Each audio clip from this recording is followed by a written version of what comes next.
चुके बुलेटिन में सबसे पहले वफाकी दारुल हुकूमत की अदालत से अहम खबर। इस्लामाबाद हाई कोर्ट ने साबिक वज़ीर आज़म इमरान खान को मिलने वाले तहफ़ की तफसीलात आम करने का हुक्म दे दिया। तोशाखाना केस की समाअत के दौरान जस्टिस मियां गुल हसन ने रिमार्क्स में कहा कि जो लोग चीज़ें घर लेकर गए उनसे वापस ली जाएँ, चाहे केस 20 साल पुराना ही क्यों ना हो।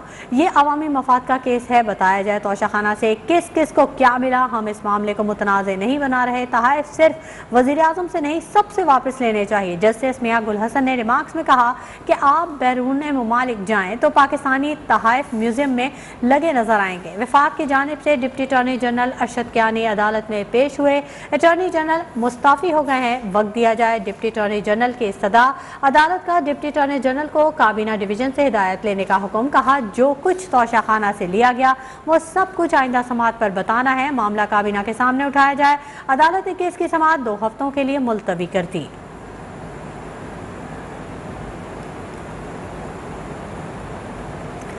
इस्लामाबाद हाई कोर्ट का फॉरेन फंडिंग केस का फैसला 30 रोज में करने का हुक्म चैलेंज कर दिया गया। पीटीआई के रहनुमा सद उमर ने सिंगल बेंच के फैसले के खिलाफ इंट्रा कोर्ट अपील दायर कर दी। जस्टिस मोहसिन अख्तर कियानी ने फॉरेन फंडिंग केस का फैसला 30 रोज में सुनाने का हुक्म दिया था। मीडिया से गुफ्तगू के दौरान असद उमर ने कहा कि इंसाफ होता हुआ नजर नहीं आ रहा, इसलिए अपील फाइल की जा रही है।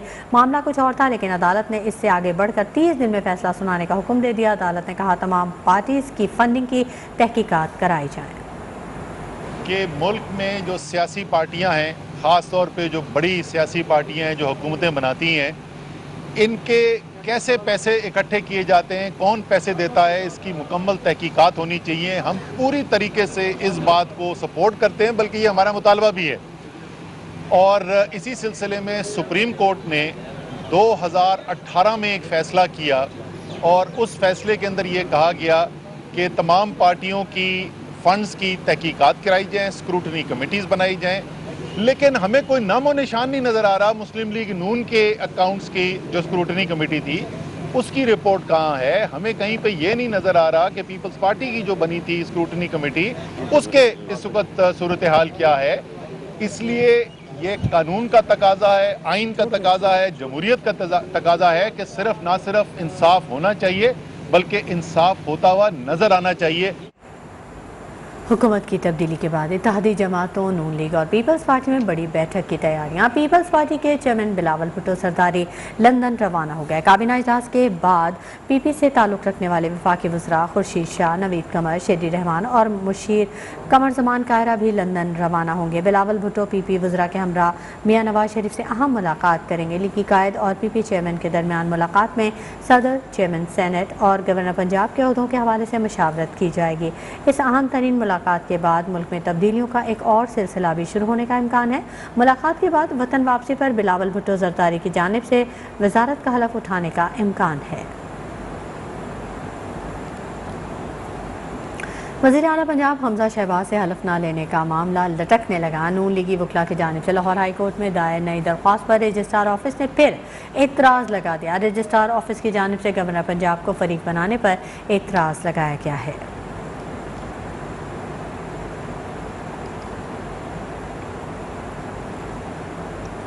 जमीयत उलमा इस्लाम के जाहिद अकरम दुरानी आज कौमी असम्बली के इजलास के दौरान डिप्टी स्पीकर के ओहदे का हलफ उठाएंगे। जाहिद अकरम दुरानी बिला मुकाबला डिप्टी स्पीकर मुंतखब हुए थे। उनके मुकाबले में किसी उम्मीदवार ने कागजात नामजदगी जमा नहीं कराए थे। स्पीकर कौमी असम्बली राजा परवेज अशरफ डिप्टी स्पीकर कौमी असम्बली से उनके ओहदे का हलफ लेंगे।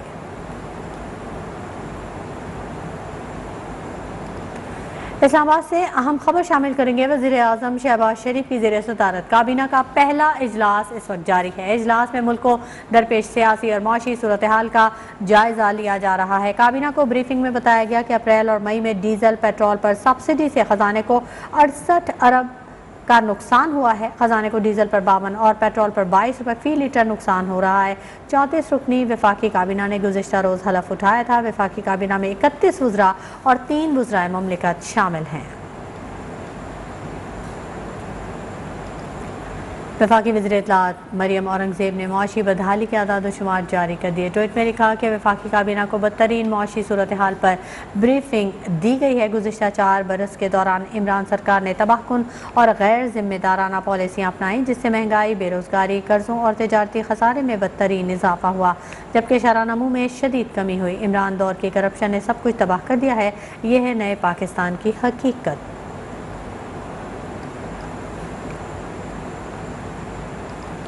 नैब रहेगा तो मुल्क नहीं चल सकता। साबिक वज़ीर आज़म शाहिद खाकान अब्बासी ने एक बार फिर नैब के खात्मे की तजवीज़ दे दी। कहा, सियासतदानों पर जो केसेस हैं वो बेशक चलने दें, मगर नए केसेस ना बनाए जाएं। अंदाज़ा है कि नैब ख़त्म किया तो इमरान खान और उनका टोला एहतसाब से बाहर हो जाएगा, मगर उन्हें दीगर इदारों के ज़रिए जवाबदेह बनाया जा सकता है। जिन्होंने मुल्क को लूटा उन्हें आवाम के सामने जवाबदेह होना पड़ेगा। बदकिस्मती से पढ़े लिखे लोग इमरान खान के साजिशी बयानिए को सच समझ रहे हैं। आरिफ अलवी इमरान खान के नहीं, पाकिस्तान के सदर हैं, इसलिए आइन के मुताबिक फैसले करें। बिजली और पेट्रोल कीमतों पर मुश्किल और तकलीफदेह फैसले करने पड़ेंगे। जब हुकूमत चलेगी तो डॉलर में इस्तेहकाम आ जाएगा। बात बदकिस्मती है कि इस मुल्क के पढ़े लिखे लोग भी इमरान खान के इस झूठ को, बहुत से लोग ऐसे हैं जो समझते हैं कि आदमी सच बोल रहे हैं। आज पाकिस्तान कीमत खरीद से कम पेट्रोल बेच रहा है, जिसकी कीमत आपको 200 अरब महीने की पड़ रही है। दुनिया में कोई मुल्क ये नहीं कर सकता। जो तबाही इमरान खान ने मुल्क के अंदर पूरे निज़ाम की फैलाई है, चाहे बिजली का निज़ाम हो, गैस का हो, पेट्रोल का हो, डीजल का हो, इन सब की दुरुस्ती करनी पड़ेगी और ये बड़े मुश्किल फैसले हैं। तो ये बदनसीबी है कि आज आरिफ अलवी साहब भी आइन को भूल गए हैं। आइन पढ़ लें, अपनी जिम्मेदारी अदा करें। वो इमरान खान के सदर नहीं है, वो पाकिस्तान के आइनी सदर हैं। उसके मुताबिक उनको अपनी जिम्मेदारी अदा करनी चाहिए। और ये जब आपकी हुकूमत चलेगी तो इंशाल्लाह इसमें इस्तेहकाम आएगा। इस्तेहकाम लाने के बाद आप तरक्की देंगे तो ये मामला पीछे आएंगे। वज़ीर ख़जाना मिफ्ताह इस्माइल बजट खसारे और तिजारती खसारे पर साबिक हुकूमत पर बरस पड़े। अपने ट्वीट में कहा कि असद उमर कहते हैं कि मईशत अच्छी है, गलत बयानी की भी हद होती है। हमें तारीख के सबसे बड़े बजट खसारे और सबसे ज़्यादा तिजारती खसारे का सामना है। बुलंद तरीन महंगाई का ये हाल है कि जो गंदम और चीनी हम बरामद करते थे वो अब दरामद करने पर मजबूर हैं। मिफ्ताह इस्माइल का ये भी कहना था कि रुपये की कदर और ज़र मुबादला के ज़खायर में भी रिकॉर्ड कमी हुई है। करेंसी मार्केट से खबर शामिल करते हैं। अमरीकी डॉलर तगड़ा हो गया। इंटरबैंक मार्केट में डॉलर ₹1.56 महंगा होकर 186 रुपये का हो गया। गुज़िश्ता 3 रोज़ के दौरान पाकिस्तानी रुपये की मुसलसल बेकदरी का सिलसिला जारी है।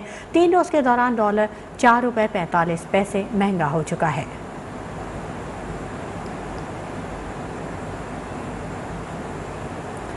रमज़ानुल मुबारक के 18वें रोज़े में भी लाहौर में कमर तोड़ महंगाई थम नहीं सकी। आटा, घी, दालें, तेल समेत सब्ज़ी और फल की कीमतों की उड़ान पर काबू नहीं पाया जा सका। आवाम सस्ती अशिया खुरोनोश की ख़रीदारी के लिए एक बाज़ार से दूसरे बाज़ार के चक्कर काटने लगे। हमारे नुमाइंदे अदनान खालिद बरकत मार्केट में मौजूद हैं, उनसे जानेंगे। अदनान, अपडेट कीजिएगा। जी, माह सियाम में भी महंगाई कंट्रोल होने का नाम नहीं ले रही। एक तरफ तो ज़हीरान दोज़ोर मुनाफाखोरों ने अशिया खुर्दो नोश की कीमतों को पर लगा दिए हैं, जबकि दूसरी तरफ इंतज़ामिया भी, प्राइस कंट्रोल कमेटीज़ जो हैं वो भी इन अशिया खुर्दो नोश की कीमतों को कंट्रोल करने में नाकाम दिखाई देती हैं। पूरे लाहौर शहर में इस वक्त दालें, चीनी, घी, आटा, सब्ज़ी और फल, इनकी कीमतें जो हैं इनको रोज़ ब रोज़ पर लगते जा रहे हैं, जबकि इनको कंट्रोल करने के लिए इंतज़ामिया की जानिब से भी कोई खातिर ख्वाह इंतज़ाम नहीं किए जा रहे। जबकि वज़ीर आज़म पाकिस्तान शहबाज शरीफ की जानिब से गुज़श्ता रोज़ ये ऐलान तो किया गया है कि 10 किलो आटा के थैले में 100 रुपये की कमी की जाएगी, लेकिन अभी वो भी जो कमी जो है वो उस पर लागू नहीं किया गया। उसको मुकम्मल तौर पर मार्केट्स में इस आटे को मुहैया नहीं किया गया। जबकि शहरियों से हमारी बात हुई तो शहरियों का यही कहना है कि महंगाई कंट्रोल करने के लिए हुकूमत को ठोस इकदाम करने होंगे। इन प्राइस कंट्रोल कमेटीज़ को काम करना होगा, इंतज़ामिया को हरकत में आना होगा ताकि लोगों को रिलीफ दिया जा सके। जी, तफसीलात से आगाह करने के लिए मुल्क भर की तरह कराची में भी महंगाई का जिन बेकाबू है। महंगी अशिया फरोख्त करने वालों के खिलाफ कोई कार्रवाई अमल में नहीं लाई जा रही है। मुतल्लिका महकमे गफलत की नींद सो रहे हैं, जबकि आवाम महंगाई के कर्ब में मुब्तला है। मजीद जानेंगे हमारे नुमाइंदे मोहम्मद हमजा गिलानी से, जो कि लिबर्टी होलसेल मार्केट में रिपोर्ट कर रहे हैं। हर तरफ है महंगाई का राज। जिस जगह चले जाइए महंगाई महंगाई महंगाई, और आवाम की बस यही है दुहाई। मैं इस वक्त एक जनरल स्टोर में मौजूद हूँ। यहाँ मैं इनसे जानूंगा कि महंगाई की शरह में कितने फीसद इजाफा हुआ है, क्या सरकारी प्राइस लिस्ट के हिसाब से चीजें बिक रही हैं। तेल की कीमत 510 रुपए से तजावुज कर गई है फी लीटर। ये सब क्या हो रहा है? सरकारी नर्क के मुताबिक अगर चीजें नहीं बिकेंगी तो महंगाई को कंट्रोल करना नामुमकिन होगा, ये कहना है आवाम का। आइए जानते हैं मजीद तफसीलात।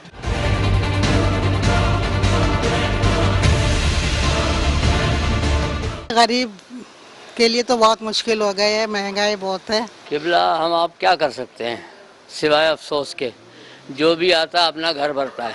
महंगाई ज्यादा है, हर गरीब आदमी पिस रहा है, हुकूमत को चाहिए इस पे कंट्रोल करे। तेल घी के पर तो इतना इजाफा हो गया है कि हुकूमत को चाहिए कि उसको सबसे पहले घी और तेल पर कंट्रोल करे।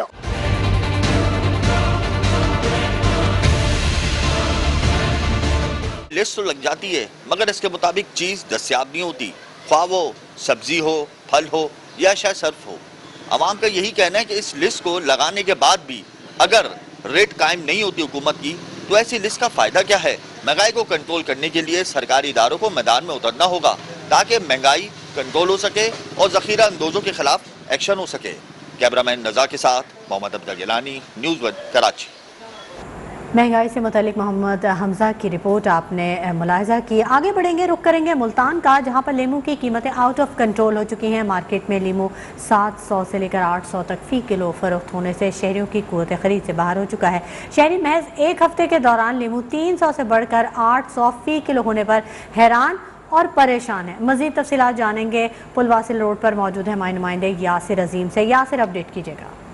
जी हाँ, बिल्कुल मुल्तान में नज़र मुबारक में लीमू की कीमत को पर लग गए हैं। एक हफ्ते के अंदर जो लीमू की कीमत है वो फ़ी किलो 700 से 800 रुपये तक पहुँच गई है, जो कि शहरियों के लिए परेशान कुन है। शहरियों का यही कहना है कि नज़र मुबारक में लीमू का इस्तेमाल ज़्यादा होता है, लेकिन सूरत यह है कि अब लीमू इतना महंगा हो गया कि लीमू कुव्वत खरीद से वो बाहर हो गया। 800 रुपये फ़ी किलो फरोख्त किया जा रहा है, जिसकी वजह से शहरी का भी परेशानी का शिकार है। शहरियों का यही कहना है कि जैसे रमज़ान मुबारक शुरू हुआ है खुद साख्ता कीमतें बढ़ा के 800 रुपये तक इसी कीमत को बढ़ा दिया गया। जो इस हवाले से जो मुतलका हुकाम है वो बिल्कुल खामोश तमाशाई हैं, किसी किस्म को इकदाम नहीं किए जा रहे ताकि लीमू की कीमत कम की जा सके। लेकिन ऐसा है कि हर रोज़ लीमू की कीमत में इजाफा होता जा रहा है और यहाँ के जो दुकानदार हैं उनका भी यही कहना है कि मंडी में लीमू की कीमत में इजाफा हो गया, जिसकी वजह से वो भी महंगा बेचने पर मजबूर हैं। जबकि जो शहरी उनका यही कहना है कि इंतजामिया को चाहे कि फौरी तौर पर जो खुद साख्ता कीमतों में इजाफा किया गया लीमू की उसे कम किया है, क्योंकि रमज़ान मुबारक में इस्तेमाल ज़्यादा होता है लीमू का। इसलिए हुकाम को चाहे कि लीमू की जो कीमत है उसमें मुस्तकम लाए और उसको कम करे ताकि शहरियों की जो परेशानी है वो ख़त्म हो सके। जी ठीक है, बहुत शुक्रिया यासिर तफसीली अपडेट करने के लिए। Welcome back. खबरों के सिलसिले को आगे बढ़ाते हैं। साबिक वज़ीर आज़म इमरान खान कल लाहौर में जलसा आम से कबल आज रात सोशल मीडिया पर कौम से खिताब करेंगे। पाकिस्तान तहरीक इंसाफ की सियासी कमेटी के इजलास में किए गए फैसले के मुताबिक इमरान खान आज रात को समाजी मीडिया पर कौम से बराह रास्त गुफ्तगू करेंगे। तहरीक इंसाफ की ऑफिशियल सोशल मीडिया टीम को तैयारियों की बाज़ाब्ता हिदायत कर दी गई है। पाकिस्तान तहरीक इंसाफ का जलसा आम कल लाहौर में मीनार पाकिस्तान पर इकबाल पार्क में होगा। ज़िले इंतज़ामिया की इजाज़त मिलते ही PTI ने पंडाल सजाने की तैयारियां शुरू कर दी हैं। PTI के ज़राए का यह कहना है कि आज रात तक स्टेज की तमाम तैयारियां मुकम्मल कर ली जाएंगी, जबकि लाइटिंग और DJ का भी इंतज़ाम किया जाएगा। चेयरमैन PTI इमरान खान ने दावा किया है कि मीनार पाकिस्तान पर वो तारीख का सबसे बड़ा जलसा करेंगे। अपने पैगाम में उनका कहना था कि 1940 को इस जगह पर करारदाद पाकिस्तान मंजूर हुई, अब हकीकी आज़ादी की जंग लड़ने के लिए जदोजहद का आगाज़ करेंगे। उन्होंने आवाम से अपील की कि खुद मुख्तार और आज़ाद पाकिस्तान के लिए जलसे में शिरकत करें।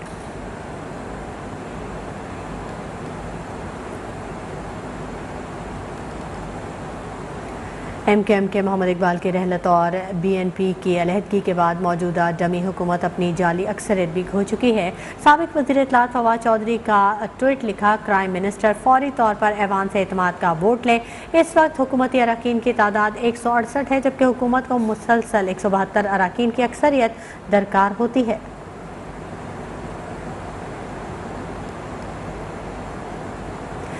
मुल्क के मुख्तलिफ इलाकों में कोरोना के वार थम ना सके। गुज़श्ता 24 घंटों के दौरान 4 अफराद जाँ बहक हो गए। मुल्क भर में कोरोना के 21,278 टेस्ट किए गए। एक दिन में 75 अफराद में कोरोना वायरस की तस्दीक हुई। मज़बूत केसेस की शरह 0.35% रही। मुल्क में कोरोना के 215 मरीजों की हालत तशवीशनाक है। यहाँ आपको बताएं कि नौ मुंतखब वज़ीर आला पंजाब हमजा शहबाज ने लाहौर हाई कोर्ट के रजिस्ट्रार ऑफिस का एतराज़ ख़त्म कर दिया है। हलफ के लिए दायर दरख्वास्त समाअत के लिए मुकर्रर कर दी गई है। Chief justice Lahore high court justice अमीर भट्टी कल केस की समाअत करेंगे। फैसल खान हमारे नुमाइंदे हमारे साथ मौजूद हैं, उनसे जानेंगे। फैसल, अपडेट कीजिएगा।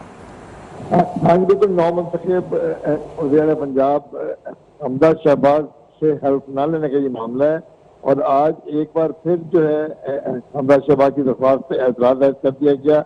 एतराज़ ये किया गया कि हमजा शहबाज ने अपनी दरख्वास्त में गवर्नर पंजाब को फरीक बनाया, जो कि वो फरीक नहीं बना सकते थे। और आज जो है हमजा शहबाज के वकला ने गवर्नर पंजाब को फरीक बनाने के बजाय उनके सेक्रेटरी को फरीक बनाया, तो रजिस्ट्रार ऑफिस ने उनका एतराज़ खत्म कर दिया और उनकी दरख्वास्त समाअत के लिए मुकर्रर कर दी। और याद है कि कल chief justice Lahore high court justice अमीर भट्टी हमजा शहबाज की दरख्वास्त की समाअत करेंगे और अपनी दरख्वास्त में हमजा शहबाज की भी मौक़िफ़ है कि 3 दिन हो चुके हैं कि मैं न वज़ीर आला मुंतखब हो चुका हूँ, इसके बावजूद अभी तक गवर्नर पंजाब हल्फ नहीं ले रहे और उनकी आईनी जिम्मेदारी है कि वो हल्फ लें, अदालत हुक्म दे उनको 2 बच्चे हल्फ लें।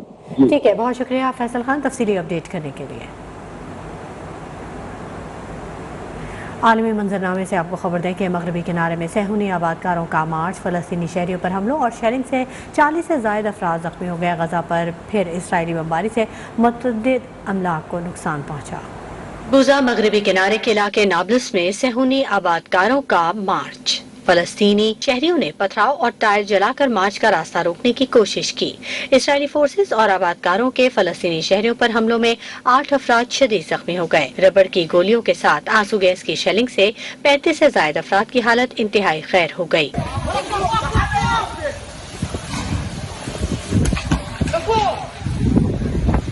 गजा पर फिर इसराइली बमबारी से मुतअद्दिद अमलाक को नुकसान पहुंचा। इसराइली फोर्सेस ने दावा किया है कि हमास के ठिकानों को निशाना बनाया गया है। उधर यूक्रेन के पहले शहर क्रीमिया पर रूसी फोर्सेस ने मुकम्मल कंट्रोल हासिल कर लिया। मारियोपोल और डोबनास पर रूसी फोर्सेस की शदीद गोलाबारी जारी है। मुतअद्दिद हलाकतों का खदशा जाहिर किया जा रहा है। रूसी फोर्सेस ने क्रीमिया शहर से यूक्रेनी फौज को बाहर धकेल दिया। क्रीमिया की मरकजी सरकारी इमारत पर रूसी परचम आवेजा कर दिया गया।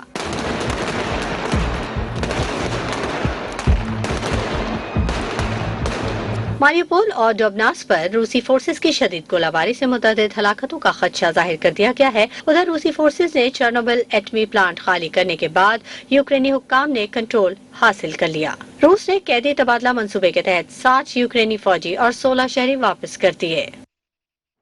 मौसम से मुतल्लिक अपडेट शामिल करते हैं। मुल्क के बेशतर इलाकों में मौसम गर्म और खुश रहा, ताहम गिलगित बल्दिस्तान, खैबर पख्तूनख्वा, पंजाब, कश्मीर और दालबदीन में तेज़ हवाओं और गरज चमक के साथ बारिश हुई। कराची के मुख्तलिफ इलाकों में हल्के बादल छाए हुए हैं। महकमा मौसमियात के मुताबिक आज ज़्यादा से ज़्यादा दर्जा हरारत 35 से 37 डिग्री सेंटीग्रेड तक जाने का इम्कान है। महकमा मौसमियात के मुताबिक आइंदा 24 घंटों के दौरान मुल्क के बेशतर बालाई इलाकों में मतला अबर आलूद रहेगा, ताहम शिमाली बलूचिस्तान, इस्लामाबाद, बालाई वस्ती पंजाब, बालाई खैबर पख्तूनख्वा, कश्मीर और गिलगित बल्दिस्तान में तेज़ हवाओं और गरज चमक के साथ बारिश का इम्कान है।